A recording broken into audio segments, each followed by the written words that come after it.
Wow, Specialized has just launched the coolest bike I've ever seen.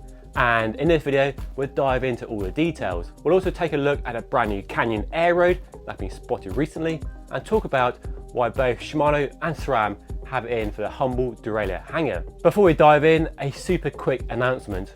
I'm starting a newsletter very soon, be full of news, reviews and behind the scenes content. Definitely be worth signing up to, and you do that by using the link down below. Okay, Specialized, what the heck is going on? So this is a new series, their flat bar city hybrid commuting bike in the company's range, but with a frame unlike anything we've seen before. This new frame design was actually spotted a few weeks ago in a patent, and all the speculation at the time was for a brand new Roubaix is overdue for an update, but how wrong we were, or maybe just not yet. This new frame does inherit the future shock from the current Roubaix though, but a really interesting part of this bike is at the back of the carbon frame and what they call the compliant junction. Yup, the compliant junction. I guess they have to call it something. And what they've done is remove the bottom half of the seat tube and connected the seat stays from the rear dropouts to the down tube in a smooth, clear arc. And this apparently provides a smoother ride than a conventional frame design. Now, unfortunately, Specialized doesn't give any detail about how much flex or compliance it actually offers. There's nothing in the press release about that at all. You have to assume, I guess, it's more than can be achieved from a bendy seat post on its own. So probably 10 to 20 mil of flex would be my guess. But I've asked Specialized, and when they let me know, I'll put a comment down below. The bike does have space for up to 42 mil tyres or 38 with mudguards. So yes, it has mudguard or fender mounts, and there are also rack mounts as well, so ideal for commuting and city use. The two bikes in the range are reasonably priced, I say reasonably, from just under £2,000 to nearly £2,500. Definitely top end for what you might want to spend for a city commuting bike, but I can see a lot of cyclists probably benefiting from a flat bar road bike rather than a drop bar road bike. Of course, there'll be concerns around durability at this point in the video, the usual reaction to anything new and radical. We'll have to hope and assume that Specialized have done all the testing, and hopefully I swing a leg over the bike and give it a real world test in the future. I know there are cyclists who prefer a flat bar road bike. Let me know if you're one of them down below. And if there's enough interest, I can look at reviewing this bike. I think it could be a really interesting alternative to a drop bar road bike, and do a video around whether flat bars are better or worse than a drop bar equivalent. So Mathieu van der Poel won Milan-San Remo aboard a brand new Canyon Aeroad that hasn't been launched yet. But you have to look really, really close to know it's different to the Aeroad currently on the market. The main change seems to be around the seat post and how it's clamped into the frame. This is likely to address the disastrous failure and recall they had when this generation Aeroad launched about 2 years ago, I think it was. That Aeroad introduced the SP0046, snappy name, a seat post with a small D-shaped post inside a larger cover or fairing with a clamp at the back of the seat tube and low down just above the dropped rear stays. The design was supposed to offer more comfort than a pure aero seat post, and it did work in my experience on the CFSL bike I tested. But quite a few customers, usually taller and heavier, had issues with the seat post flexing too much and allowing dirt and water to get inside and causing wear issues. This unfortunately coincided with the snapped handlebar issue, and they recalled the whole bike. So the new bike appears to have a solution to that problem by putting the clamp from the back of the seat tube onto the top tube, which is a more conventional location used by many bike brands. They've likely used a wedge in front of the seat post that pushes up against the seat post and stops it from sliding in the frame. But sometimes you can't beat a good old-fashioned external seat clamp.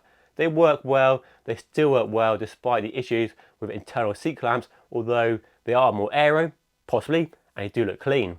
The rest of the frame appears to be the same as the current model, the same handlebar, all the down tube, top tube, all the dimensions look very similar, but I don't doubt they've made a few nip and tuck changes here and there, a bit of weight loss perhaps and a bit of aero improvement here, or it might just be a new seat post and seat tube design. But hopefully the bike will launch fairly soon. I guess if Mathieu van der Poel is testing it, and he appears to be the only rider testing it, it'll be due for a launch sometime this summer, perhaps at the Tour de France. SRAM upset the internet this week with its brand new transmission mountain bike group set. The price it definitely calls for reaction.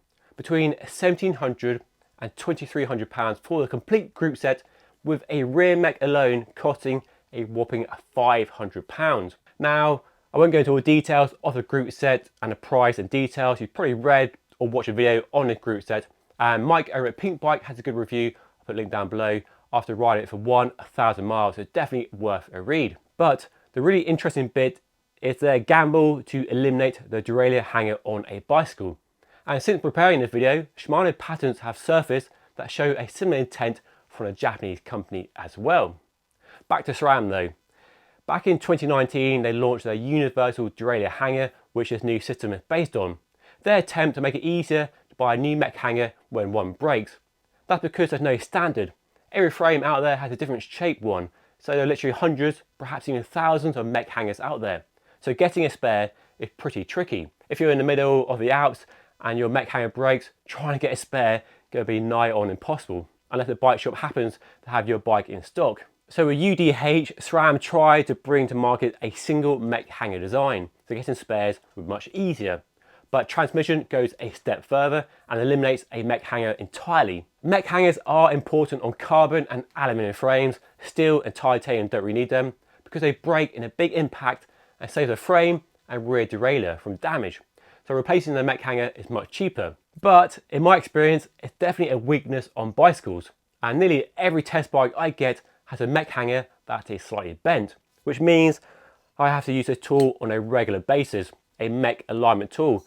Basically put that into the rear mech hanger after removing the rear mech and straighten the mech hanger by bending it slightly. And it really shows how easily mech hangers can bend, whether being transported in a box to my house, in the back of your car, going on an airplane, put it in a bag, they can get bent very easily. So you often need spares for your bike. So what SRAM proposes with its new transmission, using the strength of the rear axle fixed into the rear dropouts, a very strong area of the frame indeed, to clamp the rear mech onto. There are some crazy videos out there, people standing on the rear mech and it being whacked into a test rig and it appears to be just fine. So the question is, if it succeeds in the mountain bike world, and that's a big if, will it come to the road bike and gravel bike market in the future? I've only had one road bike recently with the UDH setup, and that's the Ventum NS1 road bike. And if we had a compatible rear mech, that's ready to go. And given how quickly SRAM do share technology from roads to gravel and mountain bike, them doing a gravel version of this doesn't seem like a crazy observation to make. And then at some point in the future, a road version as well. It's often said by people that there are too many solutions to problems that don't exist. But I do think in the case of the mech hanger, it's a real weakness on a bike, and a solution like what SRAM and possibly what Shimano are working on could be a step in the right direction. Of course, this introduction of new technology does come with the backlash we have seen over the past 2 weeks or so. But in the future, a bike where I never have to use a tool like this doesn't seem like a bad thing at all. And of course, it's worth remembering, this is all tech at the top end, the expensive part of the range. There are still regular, cheaper entry-level group sets available. Shimano recently, for example, launched a huge range to make compatibility even easier for the consumer. So I don't think there's any reason for panic at what SRAM and possibly Shimano are proposing for the future of the group set and the way the rear mech attaches to the frame. It's definitely reserved for the top end, the most expensive part of the ranges, and they still offer cheaper entry-level group sets as well. They're definitely not going away, and the mech hanger will, like rim brakes on cheaper bikes, exist for a very long time indeed. But a really interesting glimpse into the possible future for road bikes and gravel bikes and mountain bikes for many of us. Anyway, let me know what you think of these new bikes and the new group set and the future of the mech hanger by leaving a comment down below. And don't forget to subscribe while you're down there as well. And also, if you want to get my weekly newsletter launching next week, hit that link down below. Definitely worth it in my opinion. But that's all for today. Thank you so much for watching. I'll see you again very soon.